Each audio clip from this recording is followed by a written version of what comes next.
Bismillahirrahmanirrahim. Nahmaduhu wa nusalli wa nusallimu ala rasulil karim wa ala alihi wa sahbihi ajma'in, amma ba'd. Rabbi syrah li sadri wa yassir li amri wa hlul 'uqdatam min lisani yafqahu qawli. La hadratu sallallahu ala ahli wa sallam syekhan wa syekhan wa rasulih. Al-Fatihah. Hadani syallah rizqi bismillahirrahmanirrahim. Kamdan jarizun hadani al-alim wa kharan alimun at-talin amin. Nggih, bismillahirrahmanirrahim. Niki kita akan membahas bagaimana janji saya yang dulu, mabadi asyrah atau 10 dasar, 10 prinsip dasar ilmu akidah. Sebagaimana yang kita tahu, termasuk ada pada para ulama, itu biasanya sebelum memulai pelajaran satu fan, itu biasanya memulai dengan pengenalan dasar-dasar yang berkaitan dengan fan tersebut, yang biasanya diistilahkan sebagai mabadi asyrah, 10 prinsip dasar. Sebetulnya nggak mesti 10 sih, ada sebagian ulama yang mengatakan 6, bahkan ada sebagian ulama itu yang sampai 11, nambah 1. Tapi yang paling populer, paling masyhur itu 10, dan ini yang akan kita kaji pada pertemuan kali ini. Oke, ini akan saya ambil dari kitab Durusut Tauhid karya As-Sayyid Muhammad bin Ahmad bin Umar Asy-Syatiri. Oke, langsung mawon. Yang pertama yaitu hadduhu, batasan atau definisi pengertian ilmu akidah. Apa sih ilmu akidah itu? Hadduhu ilmun yubahatsu fihi an itsbatil aqaid ad-diniyah as-sahihah bi adillatiha al-yaqiniyah al-qat'iyyah sawa'un kanat aqliyatan am naqliyatan. Apa itu akidah? Ilmu akidah. Ilmu akidah adalah ilmu yang dibahas di dalamnya, yang dikaji di dalamnya tentang bagaimana mengokohkan atau menetapkan akidah-akidah Islam. Ini bagaimana di dalam ilmu akidah kita mempelajari dalil-dalil atau argumen-argumen untuk mengokohkan keyakinan kita dan sekaligus untuk menepis pemahaman-pemahaman atau keyakinan-keyakinan yang menyimpang, baik di dalam Islam, mungkin ada Mujassimah atau Mu'tazilah, ataupun di luar Islam, ateis, Yahudi, Nasrani, dan sebagainya. Biadillatiha, jadi menetapkan akidah yang benar dengan menggunakan dalil-dalil yang bersifat yakin dan qat'i. Tentu saja ini secara global. Artinya apa? Karena ilmu akidah ini kaitannya dengan kemantapan hati, dengan keyakinan, maka dalil-dalilnya pun harus yakin, bukan yang bersifat dzon. Berbeda dengan ibadah, dengan yang biasa kita kerjakan yang bersifat jawarih, umpama sholat, zakat, dan sebagainya. Kalau amaliyah fikih ini dasarnya secara umum itu dalil-dalil yang bersifat dzon. Tapi kalau akidah ini karena kaitannya dengan kemantapan hati, kaitannya dengan keyakinan, maka dalil-dalilnya pun harus bersumber dengan dalil-dalil yang yakin, yang qat'i, yaitu Al-Quran dan hadis-hadis mutawatir. Karena yang yufidul qata' itu hanya Al-Quran dan hadis mutawatir. Kalau Imam Ibnu Shalah sebagaimana dalam Manhal menambah hadis yang diittifaqi atau yang dimufakati oleh Imam Bukhari dan Muslim. Jadi walaupun itu hadis ahad, tapi kalau disepakati oleh Imam Bukhari dan Muslim itu yufidul qat'ah, kebenarannya bisa dipertanggungjawabkan. Artinya memberikan satu ilm, bukan dzon. Tetapi perlu digarisbawahi bahwa ini secara global. Artinya ada juga dalam ilmu akidah ini yang menggunakan hadis ahad yang sahih. Di antaranya nanti ada ketika kaitannya dengan sam'iyah. Sebagaimana yang kita tahu bahwa ilmu akidah nanti itu dibagi menjadi 3. Ada ilahiyat, ada nubuat, ada sam'iyat. Ilahiyat itu yang kaitannya dengan ketuhanan, kaitannya dengan Allah, sifat wajib bagi Allah, sifat mustahil dan jaiz bagi Allah. Ada nubuat, kaitannya dengan nabi, sifat wajib, sifat jaiz dan mustahil bagi Rasul. Ada sam'iyat, yaitu hal-hal yang menjadi akidah kita yang sumbernya itu dari nakal, dari informasi yang bersumber dari baginda Rasul Muhammad SAW. Contohnya nanti diantaranya ada hari mahsyar, kemudian mizan, ada haud, ada sirat dan lain sebagainya yang akan kita bahas biasanya di akhir pembahasan nanti, di akhir bab ilmu akidah. Lah, sam'iyat ini kebanyakan itu diambil dari hadis ahad, tapi tentu saja yang sahih. Juga termasuk yang banyak mengambil hadis ahad ketika mengkaji masalah takwil. Nanti akan kita bahas di bab mukhalafah hawadits, itu kan ada istilah tafwid dan takwil. Dan dalil-dalil takwil itu juga diambil dari hadis ahad. Termasuk juga furu'ul akidah. Jadi sebagaimana yang dikatakan Imam Ghazali, bahwa ilmu akidah itu ada dua macam. Ada yang usul, yang pokok, ada yang furu'. Lah, kalau yang furu' itu bisa ngambil dari hadis ahad. Ringkesnya, memang mazhab Ahlussunnah wal Jamaah, yaitu Asy'ari dan Maturidi, itu menjadikan dalil yakin atau qat'i, yaitu Al-Quran dan hadis mutawatir, menjadi dasar pengambilan akidah mereka. Tetapi ini secara global. Artinya tidak semua begitu itu. Ada beberapa bab termasuk dari sam'iyah, takwil dan furu'ul aqaid mengambil dari hadis ahad. Oleh karenanya maka tidak benar ada sebagian kawan-kawan kita yang menuduh bahwa mazhab Asy'ari itu suka membuang hadis-hadis ahad, menafikan hadis-hadis ahad dalam hal akidah. Itu tidak benar. Yang benar bagaimana? Ada beberapa tempat yang kita menggunakan hadis mutawatir, ada beberapa tempat yang kita juga menggunakan hadis-hadis ahad. Jadi ada porsinya masing-masing, ada tempatnya masing-masing, dan itu semua masuk dalam ilmu akidah. Paham ya? Sawaun kanat aqliyatan am naqliyah, baik dalil-dalil tersebut berupa dalil rasional, dalil akli maupun dalil-dalil nakli. Itu definisi dari ilmu akidah. Kemudian yang kedua, maudhu'uhu, temanya atau pokok pembahasannya. Maudhu'uhu, tema dari ilmu akidah adalah dzatullah wa dzatu rusulihi wa ma ta'allaqa bihima min haitsul wajib wal jaiz wal mustahil fi haqqihima. Jadi yang dibahas adalah zat Allah. Maksudnya bukan hakikat zat Allah, tentu saja itu mustahil untuk kita ketahui secara rinci. Yang tahu ya Allah sendiri. Maksud di sini zat Allah adalah sifat wajib, sifat jaiz dan sifat mustahil bagi Allah. Dan wadzatu rusulihi, dan apa yang berkaitan dengan Rasul, termasuk ya sifat wajib, sifat jaiz dan sifat Rasul. Dan yang berkaitan dengan itu nanti secara global ya ada tiga tadi, ada uluhiyat, ada nubuwat, dan ada ilahiyat, ada nubuwat, dan ada sam'iyat. Kemudian yang ketiga, thamratu, buahnya. Apa tuh buah dari ilmu akidah? Yaitu ma'rifatu sifatillah wa rasulihi tsummal fauz bis sa'adatil abadiyah bisababiyah. Yaitu memahami, mengenal sifat-sifat Allah dan Rasulnya, sehingga dengan asbab mengenal Allah dan Rasulnya menjadikan kita sukses, bahagia dunia dan akhirat yang selama-lamanya. Dan memang begitu itu. Orang itu kalau akidahnya lurus, akidahnya benar, maka hidupnya akan menjadi longgar, mudah. Jadi sebetulnya inti dari penyakit atau persoalan dunia ini ya lemahnya akidah. Orang itu kalau akidahnya betul, mau jadi miskin, kaya, mau jadi apa saja, maka dia hatinya longgar. Wis yakin karo Gusti Allah. Ning dunya longgar, ning akhirat nanti sukses.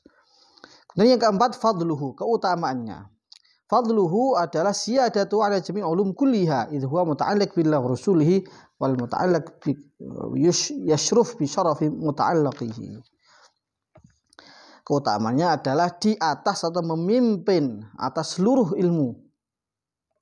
Ilmu selain ilmu akidah adalah di bawah ilmu akidah. Kenapa? Karena ilmu akidah berhubungan langsung dengan Allah dan Rasulnya, dan perkara itu yang akan perkara yang berhubungan dengan sesuatu akan menjadi mulia. Jadi al-muta'alliq, sesuatu yang berkaitan, yasrufu menjadi mulia bi syarafi muta'alliqihi, dengan kemuliaan yang dikaitkan. Kan ilmu akidah ini kaitannya dengan Allah dan Rasulnya, maka menjadi mulia sebab yang dikaiti yaitu Allah dan Rasulnya. Yang kelima, nisbatu ila ghairi minal ulum, nisbat atau hubungan atau relasinya dengan ilmu lainnya. Nisbatnya annahu aslu jami'ul ulum ad-diniyah wa ghairu far'un lahu. Kaitannya yaitu ilmu akidah sebagai pokok atau sebagai dasar dari ilmu-ilmu agama lainnya. Ilmu agama adalah cabangan dari ilmu akidah. Yang keenam, wadi'uhu, peletak dasarnya atau pencetusnya. Wadi'uhu Allahu hakikatan, artinya hakikatnya yang menciptakan ilmu akidah ya Allah sendiri, yang mengenalkan ya Allah, kemudian yang menciptakan alam semesta sehingga kita kenal pada Allah juga Allah. Jadi pada hakikatnya siapa yang membuat ilmu akidah? Ya Allah. Tetapi wa bi sifati kauni fannan mutawwanan al-Imam Abul Hasan Asy'ari wal Imam Abu Mansur al-Maturidi. Tetapi yang menjadikan sebagai ilmu khusus yang terkodifikasi, yang terbukukan, yang menjadikan ilmu ini menjadi mudah difahami, kemudian tersistematis dengan baik, dengan sangat rapi, adalah dua imam yang agung, yaitu Imam Abul Hasan al-Asy'ari dan Imam Abu Mansur al-Maturidi. Jadi ini satu imam yang sebetulnya kemungkinan bertemunya ada karena hampir sezaman, satu wafatnya 334, satu lagi 333, selisih 1 tahun. Tapi nggak pernah bertemu karena sangat jauh. Yang satu di Maturid itu daerah Samarkand, Uzbek sana, Uzbekistan kalau sekarang. Yang satunya Abul Hasan al-Asy'ari itu orang Baghdad, Irak. Tapi walaupun nggak pernah bertemu, anehnya, ini namanya keistimewaan umat ini, Allah bangkitkan dua orang yang nggak pernah bertemu, tapi hampir sama dalam keyakinan dan cara memahami dalil-dalilnya. Sehingga kata para ulama, mazhab Asy'ari dan Maturidi itu hampir sama persis. Hanya dalam 10 kalau enggak 11 perbedaan saja. Dan nanti akan kita bahas biografi lengkap beliau, Imam Abul Hasan al-Asy'ari dan Imam Abu Mansur al-Maturidi, beserta 10 atau 11 perbedaan itu secara global tentunya. Nanti akan kita bahas pada pertemuan khusus. Jadi khusus membahas Imam Abul Hasan al-Asy'ari dan Imam Mansur al-Maturidi. Walhasil, kalau ilmu akidah siapa yang mencetuskan? Ya Allah. Dan ini juga dipahami oleh para sahabat dan para tabi'in selepasnya. Hanya saja yang menjadikan ilmu ini sebagai fan khusus adalah dua imam tersebut. Ya istimewa ilmu nahwu lah. Para sahabat ya sudah dari sononya ya faham nahwu. Apa yang diucapkan ya itulah nahwu. Kata ahli nahwu itu lastu binahwiyyin yalu kulisanahu walakin nisalakiyun aku lupa urib. Sini bukan orang ahli nahwu yang mengolah lidahnya. Dada piye irobe, piye harokate. Saya adalah salakiyun, wong Arab asli, aku lupa urib, apa yang saya lontarkan dari mulut saya ya itulah nahwu, ya itulah i'rab. Betul saja sahabat apa yang dilontarkan ya itulah nahwu. Tapi ilmu nahwu sebagai fan yang tersendiri, ini menurut pendapat jumhur ya, Abul Aswad ad-Du'ali. Oke. Dan kata Imam Az-Zabidi, Al-Murtada Az-Zabidi, salah satu ulama besar pensyarah Ihya, kitab Harus Sadah Al-Muttaqin itu, beliau mengatakan kalau diucapkan istilah Ahlussunnah wal Jamaah itu yang dikehendaki dari dulu sampai sekarang adalah pengikut Imam Abul Hasan al-Asy'ari dan Abu Mansur al-Maturidi. Jadi Ahlussunnah wal Jamaah yang asli ya dua itu. Adapun yang bukan dua tersebut ya itu ngaku-ngaku aja, ngaklaim. Fakta sejarah dari dulu membuktikan yang dimaksud Ahlussunnah wal Jamaah adalah al-Asy'ariyah wal Maturidiyah. Kalau ada orang bilang saya Ahlussunnah wal Jamaah tapi enggak ikut Abul Hasan al-Asy'ari dan Abu Mansur al-Maturidi, itu namanya tipu-tipu ngaku-ngaku doang. Kemudian yang berikutnya yang ketujuh ya. Yang ketujuh ismuhu, namanya. Apa nama dalil ilmu akidah ini? Ada banyak nama, ada mengatakan 8, ada juga yang lainnya. Tapi yang paling masyhur ada 3 dan ini yang mudah ya. Yang pertama ilmu tauhid. Kenapa? Karena memang pembahasan terpenting dalam ilmu ini adalah menetapkan keesaan Allah. Yang kedua ilmu kalam. Namanya ilmu kalam. Ini yang paling populer sebetulnya. Nah, kenapa kok dinamakan ilmu kalam? Para ulama berbeda-beda ini. Nyebutin alasannya kenapa dikatakan ilmu kalam. Yang pertama dia mengatakan li'anna asyara mas'alatin katsur ikhtilafiha bainal ulama al-mutaqaddimin mas'alatu kalamillah. Karena persoalan polemik yang paling banyak dibahas adalah persoalan kalamullah. Sehingga terjadi banyak fitnah itu. Sehingga ilmu yang kaitan sama akidah dinamakan ilmu kalam. Karena yang paling menimbulkan polemik dan khilafiyat adalah kalamullah. Yang kedua li'annahum yusaddiruna abwabahu biqalim al-kalam ala kadza al-kalam ala kadza. Karena sebagian ulama dulu kalau nyusun kitab akidah itu memulai babnya dengan kata-kata al-kalam ala kadza. Al-kalam ala kadza, pembahasan mengenai ini, pembahasan mengenai itu. Karena dimulai dengan al-kalam maka disebut ilmu kalam. Kemudian nama yang ketiga ilmu usuluddin, ilmu dasar atau pokok-pokok agama. Berarti nanti muqabilnya furu'uddin yaitu ilmu fikih. Nah, dan ada nama-nama lain yang mungkin bisa dibaca di kitab-kitab yang mutawwalat. Kemudian yang ke-8 ma'khuduhu aw istimdaduhu, pengambilannya.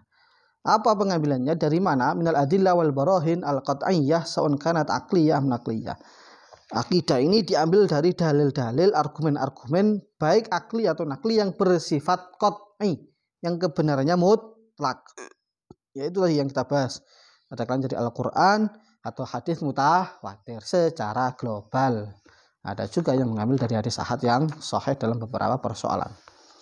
Yang keenam hukmu syar'i fi ta'allumi. Hukumnya bagaimana?